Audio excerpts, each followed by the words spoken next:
In this lesson we're going to continue to look at trigonometric graphs, but trigonometric graphs can take different forms. They can be big, they can be small, they can be flat, they can be wide. I'll give you an example of that, just if we look at this again here. So if I play my keyboard, if you look at the waves, they're changing there. And if I change the dials here again, oh, we've got bigger waves, kind of higher amplitude waves. If I change this, oh, we've got more waves. Now, all these different waves that I've generated here have got different names mathematically. And that's kind of one of the things we're going to look at. We're not just going to say sin x or cos x. We're going to have numbers involved within that to define each different wave that appears on the screen there.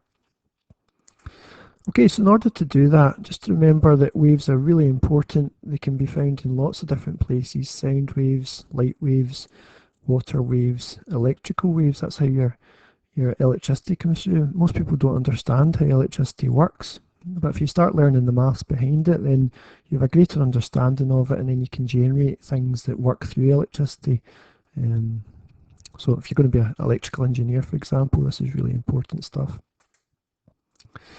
Right, so the first waves we're going to look at is what's going to happen when you put a number in the front of the sine wave or the cosine wave. You'll notice the tan graph is not really here, and that's because we don't really concentrate on it too much. It doesn't appear in real life scenarios, so therefore we tend to focus on the sine and cosine wave, and you'll notice that throughout. We will see the tan graph appearing once or twice, but mainly we'll be looking at the sine and the cosine wave. So the first example I'm going to look at here is what happens if you put a 2 in front of a sine wave. So if we look at the maths behind this, if you take x is 30, for example, and we look back at the table, the sine of 30 was equal to a half. Now the 2 at the front would double that value, 2 times a half, that would give you 1. And you can look at some other values. So there's the normal sine wave there, and that's the results for the table. So there's 30, and it came out to be 0.5, but in the 2 sine x, that would be up at 1 there. If you look at sine 60, that's 0.866, and if you do 2 sine x, that'll be 1.73, or so double that amount. Again, if you look at the sine of 90, the highest point of the graph, it was at 1. So 2 sine x, you're going to double that. So the highest point of the graph is now going to be 2. So essentially what we're saying is you have what's happening to the graph. Now the easiest way to totally see, some of you might see it already, but we could plot it and draw it and make a clear example of what's going on. So let's plot it. So sine of 0, 2 times the sine of 0, type sine of 0 into your calculator and then times 2. That's the way to do that. Type sine of 30 into your calculator and then times it by 2.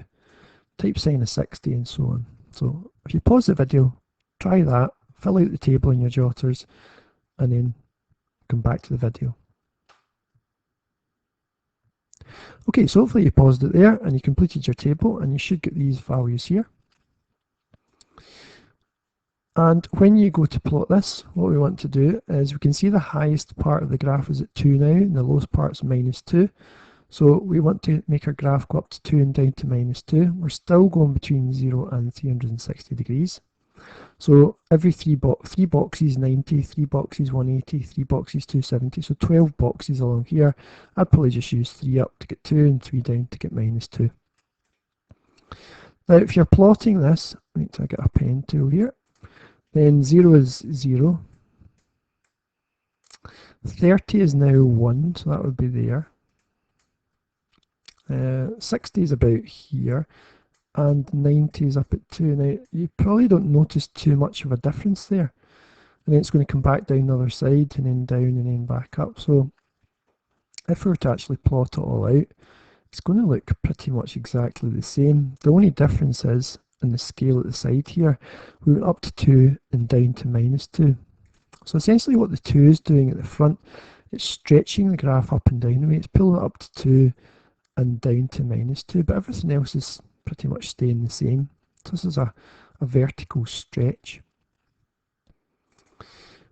Now you can do this for different numbers at the front. Now all that happens is if you do it with 4 sine x, this is the red one, I've put it red here and the graph is red, it stretches up to 4 and down to -4. And the same with 3 sine x, it goes up to 3 here, that's the blue one, and down to minus 3, and there's your normal sine wave. If you did this with the cosine wave, it would do exactly the same thing. So the cosine wave normally here goes up to 1 and down to minus 1, which is there, but 3 cos x, it would be 3 times stretched, if you like, up and down the way. So up to 3 and down to minus 3, then 4 cos x up to 4 and down to minus 4.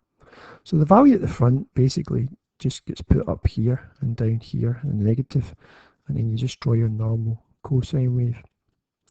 Now by now hopefully we can draw it the quicker way. I wouldn't draw the table out every single time. I'll try and mark out your 5 main points and then try and do a smooth curve around it.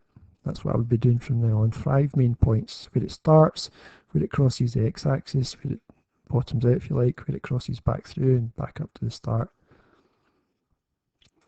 Now one thing I will look at is what happens if there's a negative value at the front. So just before the lesson ends, we'll have a wee quick look at that.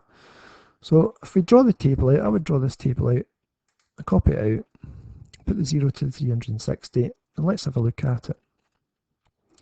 So if you've paused the video, copy the table out, and then we'll do it. So sine of 0 is just 0, isn't it? So negative 0 is not, it would just be 0. The sine of 30 was 0.5, so this time you've got to times it by negative 1, so it would be negative 0.5. Sine of 60 was 0.866 or 8.7, or so it would be negative that. The sine of 90 is normally 1, so it would be negative that. And then it would come back down to 0 again. This time at 210 it used to be negative, didn't it? But it would be negative, negative, which would create a positive. So these are all going to be positive values. So try and imagine what that's going to do to the graph. Now, if you think up here, what's it? Negative and then positive. So try and imagine yourself before I click the button. And it's going to look like this, isn't it? It's going to go down first, negative 1, and then back up and down. Okay, that should be enough information to try the exercise in the book. I think it's exercise 16.4.